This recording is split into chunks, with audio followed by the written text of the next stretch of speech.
Dolly the doll was carefully tidying up her miniature kitchen set when she noticed something new on the tiny toy counter. It was small, clear, and had a little cap on top. "Oh, what's this?" Dolly wondered aloud, picking up the tiny object. "It looks like a little see-through container." Pip the tiny plush mouse, who was helping her arrange toy teacups, scurried over. "Squeak! It's so shiny." "Can you see inside it, Dolly?" Bolt the remote control car zoomed closer, his headlights focusing on the object. Beep beep. Is it a tiny fuel canister, perhaps?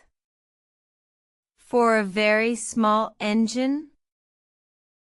Sparkle the unicorn, her glittery mane shimmering, gently nudged it with her horn. It feels smooth.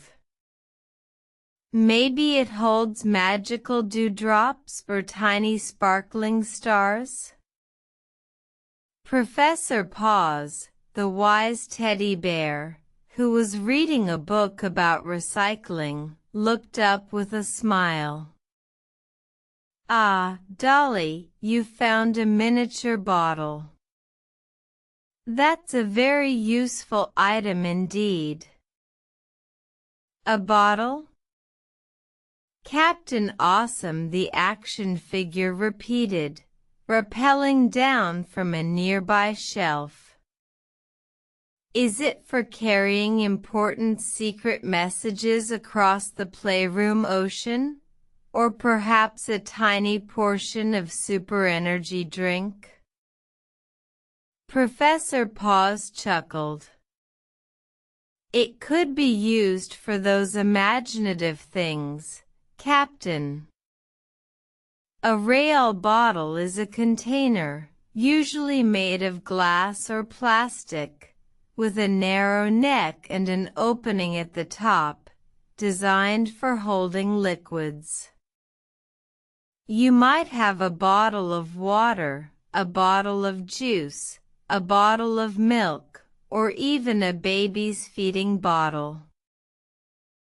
He continued, "A bottle often has a cap or a lid to keep the liquid inside from spilling and to keep it fresh. They come in all shapes and sizes, from tiny perfume bottles to big soda bottles. And yes, sometimes people even put messages in a bottle and send them out to sea as a fun way to communicate." Patches the plush puppy trotted over and sniffed the little toy bottle curiously. "So, people put drinks in a bottle to carry them around or keep them safe?" "Exactly, Patches," Professor Paws affirmed. "A bottle is very convenient for storing and transporting liquids.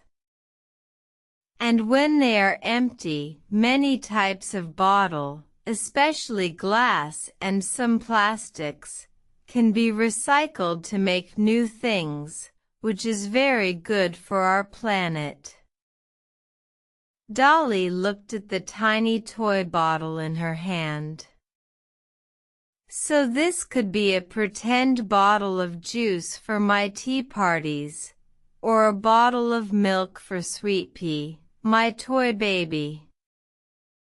Sparkle imagined filling it with pretend rainbow potion that could make toys float. Pip wondered if he could fit a tiny, rolled-up drawing inside as a message. Bolt beeped thoughtfully. "So, a bottle is a container for liquids, with a narrow neck and a cap, and it can be made of glass or plastic. A perfect description, Bolt. Professor Paws praised. And our little toy bottle is a great reminder of how useful real ones are. The little toy bottle quickly became a popular accessory in the playroom. Dolly used it for her pretend picnics. Captain Awesome occasionally used it to store his invisible power pellets, and Pip even managed to slip a tiny feather inside, calling it his message in a bottle. They learned that a bottle was more than just a container. It was part of many everyday activities and adventures. The simple clear toy bottle sparked a lot of imaginative play. They all agreed that learning about a bottle was quite interesting. A bottle is a very handy invention for holding all sorts of important liquids. Professor Paws said with a smile. If you enjoyed our kids' story about the useful bottle, please subscribe for more uncapped word adventures. And tell us in the comments, what's your favorite drink that comes in a bottle?